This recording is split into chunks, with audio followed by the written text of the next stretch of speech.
Okay, we'll call the hearing back to order. That's concluded the company's case. Want to make sure, Mr. Witt, we got anything we need to do? Okay. Just want to make sure. Mr. Elliott? Okay. All right, Mr. Bowen and Mr. Cleveland, I know we've got some business. Thank you, Mr. Chairman. I appreciate it. Again, Will Cleveland from the Southern Environmental Law Center on behalf of the Coastal Conservation League, South Carolina, and the Southern Alliance for Clean Energy. We had originally filed the pre-filed testimony of 3 witnesses. 2 of those we will be reserving for the supplemental proceedings consistent with the Commission's bifurcation order. And consistent with the stipulation we reached with the company, we would ask that the testimony of our witness, Gregory M. Lander, be admitted without cross-examination and that he be excused, starting with 40 pages of question and answers that we filed both in public and confidential versions on March 20th, 2019. That would be his pre-filed direct testimony. And as the company, Mr. Gissendaner, pointed out, we'd like to preserve the confidential protections for that testimony and have that be admitted. Okay, Mr. Lander's pre-filed direct testimony will be stipulated into the record, and if given orally from the stand, and the confidential sections will be held under seal. Thank you, Mr. Chairman. Next, I'd move that the 3 attachments to Mr. Lander's direct testimony, labeled GML1, GML2, and GML3, be admitted as a composite exhibit. And I'd note that GML3 also contains confidential information. Okay, exhibits GML 1 through 3 will be entered as exhibit number 7. And what about the confidential part?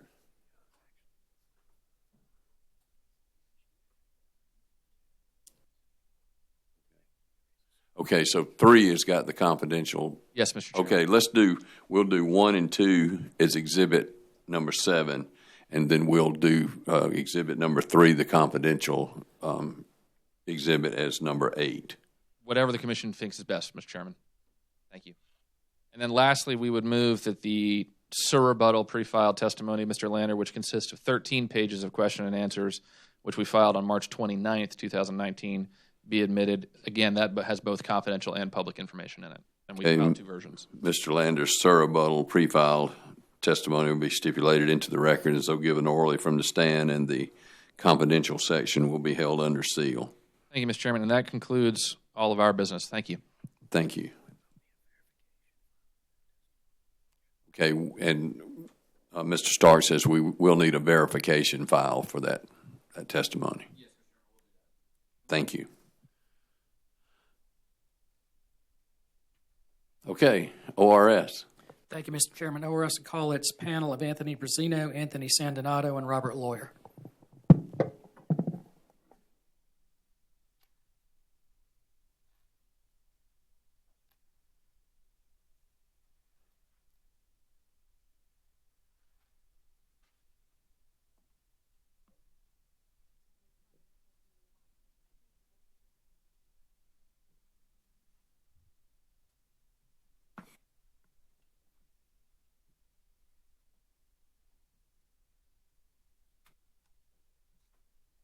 Mr. Brazino, could you please state your full name and occupation for the Commission? My name is Anthony D. Brazino, and I work for the Office of Regulatory Staff as an auditor. And are you the same Anthony Brazino who pre-filed 15 pages of direct testimony in this docket on March the 19th of this year? I am. Do you have any edits, changes, or corrections to your pre-filed direct testimony? I do not. If I asked you the same questions today as those presented in your pre-filed testimony, would your answers be the same? Yes, they would. Thank you. Mr. Chairman, ORS asks that the pre-filed direct testimony of Anthony Brazino be read into the record as if given orally from the stand. Mr. Brazino's pre-filed direct testimony will be entered into the record as though given orally from the stand.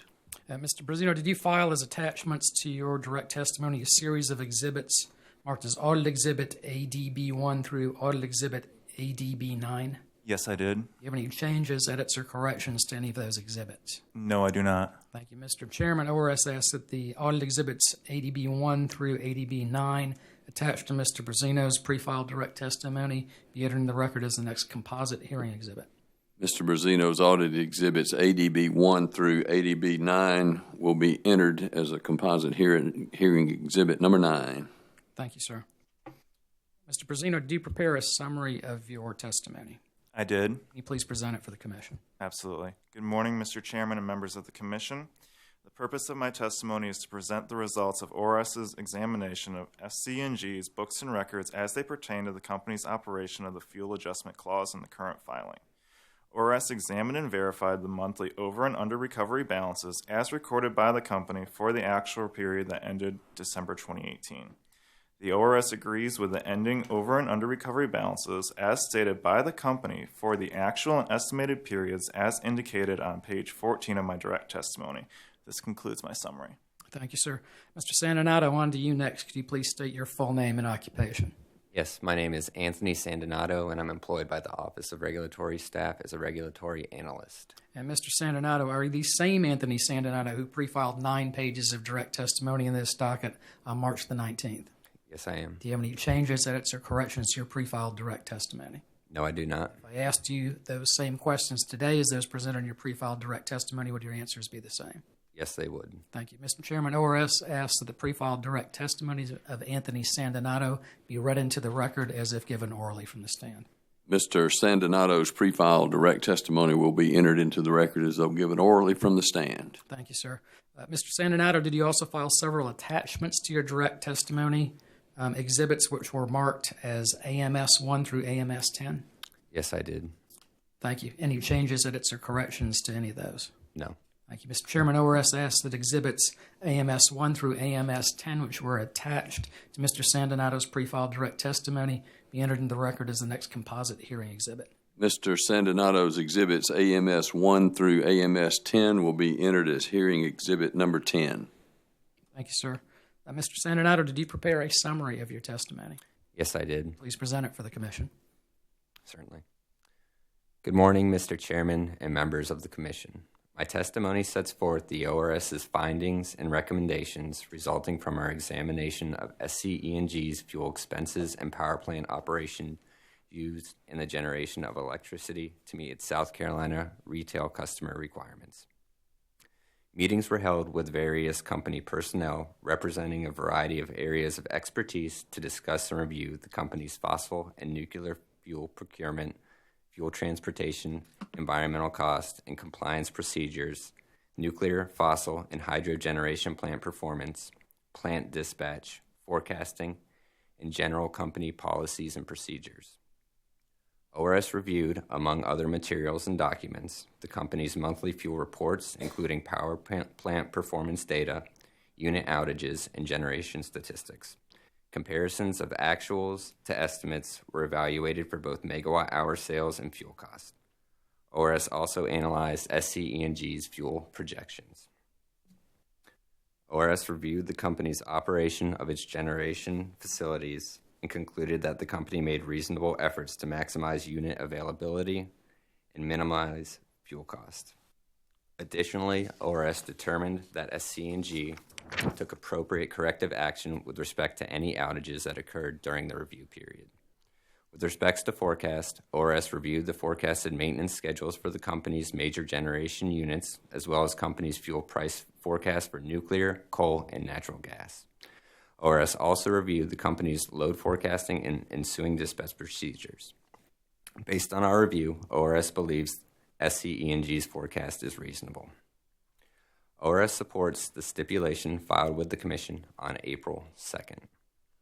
ORS recommends that the Commission approve the company's current base fuel component remain in effect for the forecasted period. Additionally, ORS recommends that the Commission approve the company's proposed environmental and avoided capacity components and DERP avoided cost components for the forecasted period.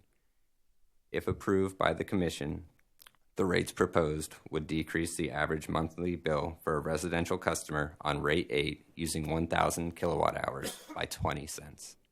This concludes my summary. Thank you, Mr. Sandinato. Mr. Lawyer, could you please state your full name and occupation?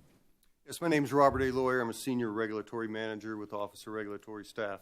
And are you the same Robert Lawyer who pre-filed 6 pages of direct testimony in this docket on March 19th? I am. Do you have any changes, edits, or corrections to your pre-filed direct testimony? I do not. And if I asked you those same questions today as those presented in your pre-filed direct testimony, would your answers be the same? Yes. Thank you. Mr. Chairman, ORS asks that the pre-filed direct testimony of Robert Lawyer be read into the record as if given orally from the stand. Mr. Lawyer's pre-filed direct testimony will be entered into the record as though given orally from the stand. Thank you, Mr. Chairman. Mr. Lawyer, did you prepare any exhibits along with your direct testimony? I have one exhibit. Okay, and is that exhibit RAL number 1? Yes. Okay. Do you have any changes, edits, or corrections to that exhibit? No, I do not. Thank you. Mr. Chairman, ORS asks that the exhibit RAL 1 attached to Mr. Lawyer's pre-filed direct testimony be entered in the record as the next hearing exhibit. Mr. Lawyer's exhibit RAL 1 will be entered as exhibit number 11. Thank you, sir. Mr. Lawyer, did you prepare a summary of your testimony? I did. Could you please present it for the commission? Good afternoon, Mr. Chairman and members of the Commission. Purpose of my testimony is to present ORS's evaluation of the Distributed Energy Resource Program expenses from January 2018 to April 2020. ORS reviewed and proposed annual DERP charges of $12 for residential, $62.26 for small and medium general service customers, and $1,200 for large general service customers. ORS finds that the company's DERP expenses were reasonably incurred, and their calculations are in compliance with Act 236 as well as commission orders. This concludes my summary. Thank you, Mr. Lawyer. Mr. Chairman, the panel is available for questions. Thank you. Any cross by the parties? Commissioners, questions? Commissioner Howard. Mr. Zeno, good afternoon. Good afternoon, sir. Your exhibit ADB 3 showed a total burn cost of a little over $65 million, which is extremely high. But then I noticed your number 2 oil is way out of whack. I mean, it's like $13 million, and the closest is $300,000, $400,000. Okay, you're talking about the month of January of How about 2018? January 18th? Yes, sir. My understanding is it was a very cold month and that the price of burning oil was better than some of the prices for burning natural gas for that month, which is why you see such a high number. That's why I sort of thought that, but I just realized that December was probably cold and probably February, but it just seemed like. But you answered my question. Thank you. You're welcome. Thank you. Any other questions? Commissioner Williams. Thank you, Mr. Chairman. Back to you, Mr. Rosino. On page 9 of your pre-filed testimony, you discuss an adjustment of $411,384 the company made to account for purchase power payments. Why were these payments omitted? I can't tell you why they were inadvertently omitted. The company came back and said that they needed recovery of it and had the support to verify that they needed the expenses and that they were not included in the initial filing. As to why they were omitted, I can't give you that answer. Okay. Has the company made changes to their internal control to prevent this error from occurring in the future? I can testify to the fact that they have had accounting changes within the review period and that they should be more prudent and or more reasonably accurate. Okay. So in your opinion, do you think those changes will prevent such errors from occurring in the future? Hopefully, yes. All right. Thank you. Commissioner Whitfield. Thank you, Mr. Chairman. Got a couple of questions for the panel. I guess first for you, Mr. Lawyer, can you explain why SC&G's small and medium general service DERP programs have not reached their statutory recovery cap? In other words, has SC&G not focused on DER programs as diligently in the small and medium general service as compared to the residential and large general service customers? I don't know if I would say that, Commissioner. What I would say is that these costs are allocated based on their peak demand. And when you go to recover those costs, the amount of customers that they have are enough to not reach that cap. I wouldn't say that they're not focused on that customer class, but when it comes to the recovery, that's how it kind of shakes out for that group. So you wouldn't say it's, like you're saying, it's not, that they're not focused on those small and medium service DER programs. They just, the residential and large industrial just hit that, seem to be approaching that cap quicker. They've not only approached it quicker, they reached it quicker. Well, I mean, hit it quicker. All right. Well, thank you. Next question is for either you, Mr. Lawyer, or Mr. Brazino.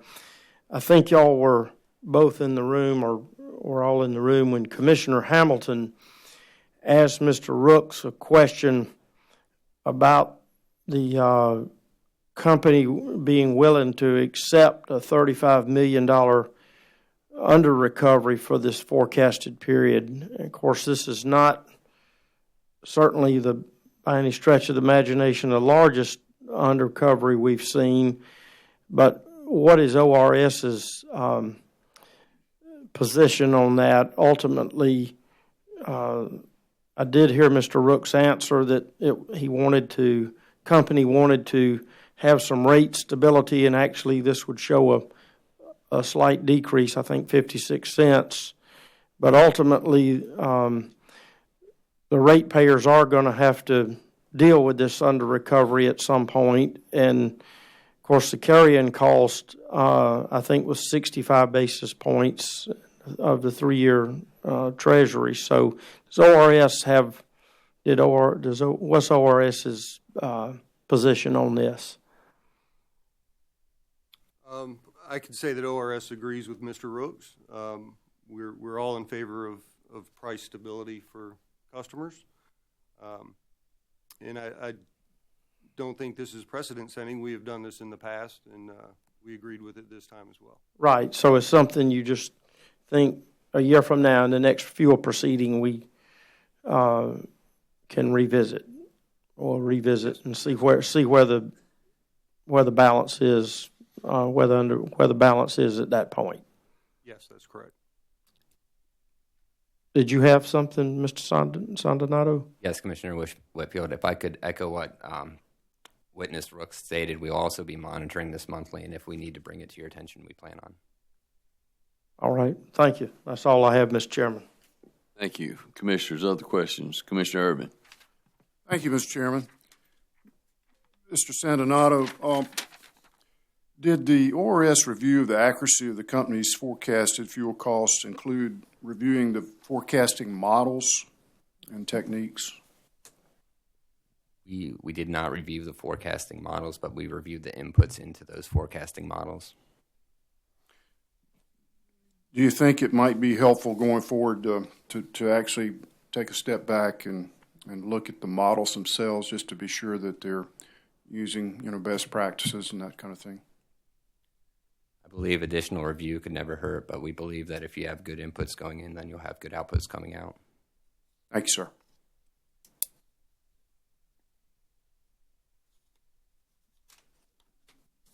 Okay, thank you. Commissioner Urban, anything else? No, sir. Okay, Commissioner Williams. Nothing else, Mr. Chairman. Okay, anybody else? Okay, any redirect? Mr. Nelson. No redirect, Mr. Chairman. Thank you. Thank you. Thank you for your testimony, and you may step down and be excused. Okay, do we have anything else to come before us on this case, or any closing statements?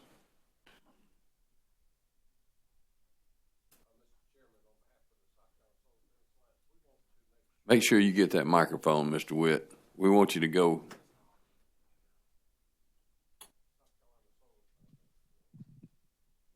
South Carolina Nats. There you South go. Carolina Solar Business Alliance. For the record, we want to make sure that our witness testimony, Tyler Norris, that testimony is moved into the new docket to come after the commission's order to bifurcate. Yes, sir. We done. Okay. If there's nothing further, I'm going to give it to Mr. Stark for to talk about proposed orders and anything else we need to do. Thank you, Mr. Chairman. Let me review the hearing exhibit list real quick to make sure everybody has the same. Hearing exhibit number 1 is the stipulation between ORS, the energy users, and the company. Hearing exhibit number 2 is the DELC pre-filed exhibit HED1. Hearing exhibit number 3 is the SHIN direct testimony exhibit MDS1. Hearing exhibit number 4 is exhibit JDK1 and 2. Hearing exhibit number 5 is JDK3. Hearing exhibit number 6 is AWR 1 through AWR 12 only. Hearing exhibit number 7 is GML 1 and 2. Hearing exhibit number 8 is GML 3, which is afforded confidential treatment. Hearing exhibit number 9 is the audit exhibit ADB 1 through 9. Hearing exhibit 10 is exhibit AMS 1 through 10. And hearing exhibit 11 is RAL 1. We have discussed proposed order date, and I believe that April 17th was generally acceptable to the parties. Does that still remain accurate? Okay. Then proposed order date, April 17th. Thank you, Mr. Chairman. That concludes the business I had. Thank you. There's nothing else to come before us. We want to thank all the parties, and we are adjourned.